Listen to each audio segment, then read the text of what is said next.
The disguised animals. In a small village called Greenville, lived a clever 10-year-old boy named Max. Max loved exploring, and one day, while wandering near the forest, he heard a strange sound resembling human laughter mixed with a lion's roar. Intrigued, he followed the noise until he reached an old abandoned building covered in vines. He cautiously entered and suddenly saw something unbelievable.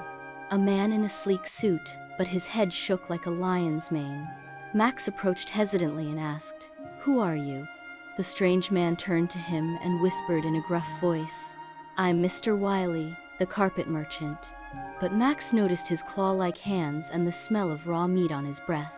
Before Max could ask more, the man vanished behind a door, leaving a peculiar scent behind.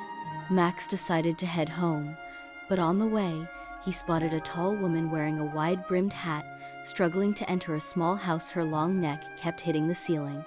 As he approached, she shrieked, "I'm Mrs. Gina, the hat maker," and hurried away. Max's curiosity grew, and he began tracking every odd occurrence in the village. The next day, at the village cafe, Max saw a chubby man in a blue necktie snoring loudly, his snores resembling a bear's growl. Max whispered, "Mr. Benny, are you okay?" The man jerked awake and yelled, "I'm just resting." But Max noticed his long, sharp nails. Max confided in his brave, red-haired friend Lila. She laughed and said, "Are you sure they're not just quirky strangers?" But Max insisted something was hidden, and they agreed to investigate. That night, the two sneaked into the abandoned building and found a secret door leading to a dark tunnel. They followed it into a vast hall filled with human clothes, masks, and boxes labeled "Annual Disguise Meeting Supplies." Suddenly, they heard a voice announce, "The meeting begins now." Hiding behind a curtain, Max and Lila watched creatures enter.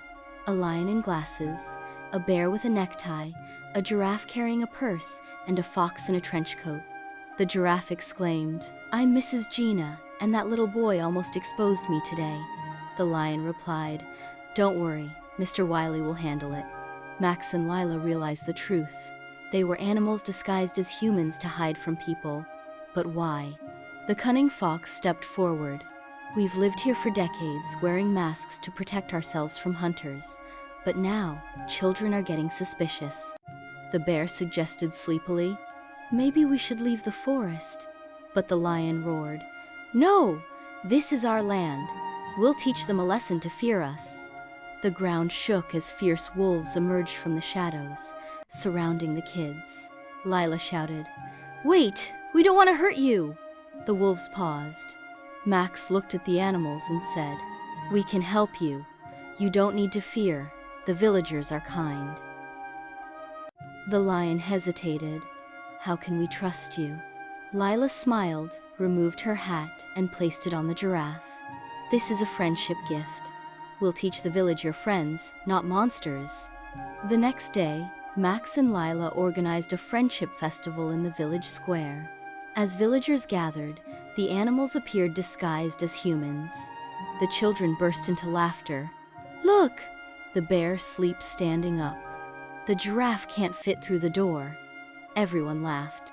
Mr. Wiley, the lion, approached the crowd and said, "We're not monsters, we were just scared." From that day, the animals became part of the village, sometimes disguising themselves for fun. Everyone knew their secret, and the villagers learned that differences aren't something to fear, but an opportunity for understanding and friendship. Leçon. Differences aren't flaws but opportunities to learn and respect others.